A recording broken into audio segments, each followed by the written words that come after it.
কংক্রিটের ঢালাইয়ের কাজে, এই খোয়া দিয়ে ঢালাইয়ের কাজে অনেকে হয়তো খেয়াল করছেন যে ঢালাই লাল রঙের হয়ে যায়।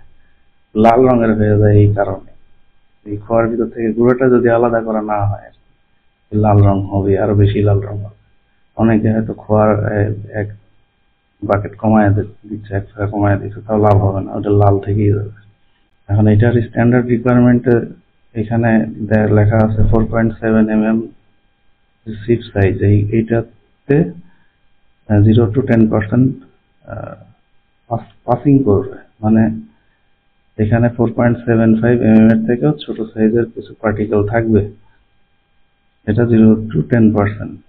এখন এইটা ভাঙানোর সময় ধরে নিয়ে যদি করা হয় তাহলে আরো পরিমাণটা আরো বেশি হয়ে যাবে। আমরা যদি 4.75 mm কেই 100% রিটেনিং রাখি বা 0% পাসিং রাখি, ব্যাপক আকারে ভাঙানোর ফলে এর ভিতরে এর থেকে ছোট সাইজের পার্টিকেল গুলা এই পরিমাণে 5-6% থেকেই যাবে। আমাদের ভাঙানোর সময় যেটা খেয়াল করতে হবে যে আমাদের এই নিচের যে লিমিটটা আর কি 4.75 mm, এর থেকে ছোট সাইজ বা গুঁড়া, যেটা আমি বলি যে লাল গুঁড়া, এই গুঁড়াটা যেন খোয়ার ভিতরে না থাকে।